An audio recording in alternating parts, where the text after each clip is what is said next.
কোরআনের 4 নম্বর সূরা সূরাতুন নিসা, অবতীর্ণ হওয়ার দিক দিয়ে 92 নম্বর সূরা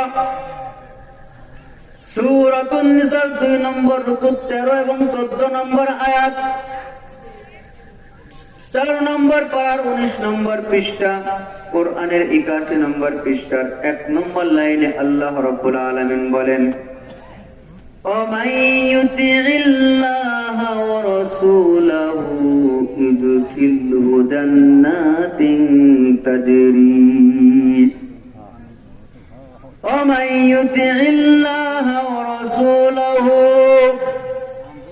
আল্লাহ রাব্বুল আলামিন বলেন, যদি তোমরা দুনিয়াতে সফল হতে চাও তাহলে আল্লাহ এবং আল্লাহ রাসূলের অনুসরণ করতে হবে।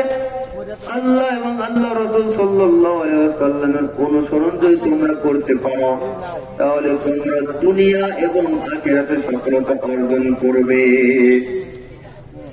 দুনিয়া এবং আখিরাতে যদি তোমরা সফলতা অর্জন করো, সফল ব্যক্তি হও, আল্লাহ রাব্বুল আলামিন কোরআনে যেভাবে জীবন পরিচালনার কথা বলেছেন, নবী আকরাম সাল্লাল্লাহু আলাইহি ওয়াসাল্লাম যেভাবে জীবন পরিচালনার কথা বলেছেন, এইভাবে জীবন পরিচালনা করার পরে যদি সাদা কাপড়ের কাপড়ে জড়াইতে পারো, আল্লাহ রাব্বুল আলামিন বলেন, তোমার আপনজন যখন তুমি দুনিয়া থেকে চলে যাবে, তোমাকে সুন্দর রূপে গোসল করিয়ে সাদা কাপড়ের কাপড় জড়িয়ে ইমাম সাহেবকে দিয়ে জানাজা পড়িয়ে কবরস্থানে রেখে যখন চলে আসবে, সবাই চলে আসবে, তোমার জন্য কান্নাকাটি করবে, কিন্তু তুমি কবরে হাসবে, কারণ তুমি তোমার জীবনটা তো নবী আকরাম সাল্লাল্লাহু আলাইহি ওয়াসাল্লামের আদর্শের উপর চলিয়েছো, কারণ তুমি তো আল্লাহ রাব্বুল আলামিনের বিধান মতো জীবন পরিচালনা করেছো।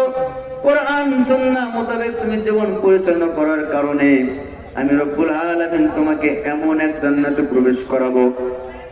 আল্লাহ রাব্বুল আলামিন বলেন, ইউদখিলহু জান্নাতিন তাজরি মিন তাহতিহাল আনহার খালিদিনা ফিহা। এমন এক জান্নাতে আমি রব্বুল আলামিন তোমাদেরকে প্রবেশ করাবো, যে জান্নাতের তলদেশ যে ঝর্ণা প্রবাহিত। দুনিয়ার সবাই তোমার জন্য চোখের পানি ফেলবে, কিন্তু আমি রব্বুল আলামিন কবরটাকে তোমার জন্য জান্নাতের টুকরা বানিয়ে দেব। আমি রব্বুল আলামিন জান্নাতুল ফেরদাউসে তোমার জন্য খানা দানার মেহমানদারি করব। আমি রব্বুল আলামিন তোমাকে জান্নাতের ভিতরে জান্নাতি পোশাক পরিধান করাইয়া দেব, তোমার কবরের সঙ্গে জান্নাতের কানেকশন করাইয়া দেব। আমি রব্বুল আলামিন আমার প্রকৃত বন্ধু তোমাকে বানিয়ে নেব। বলেন না সুবহানাল্লাহ।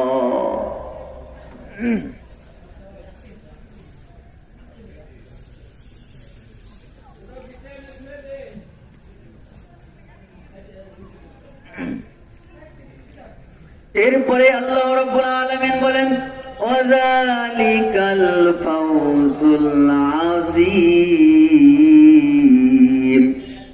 আমার বান্দা তোমরা শুনে রাখো, দুনিয়ার মানুষ যারা কোরআন সুন্নাহ মোতাবেক জীবন যাপন করে আমি রব্বুল আলামিনের শাহী কাঠ করে হাজিরা দিতে পারবে, তারাই প্রকৃত পক্ষে মহাসাফল্যের অধিকারী।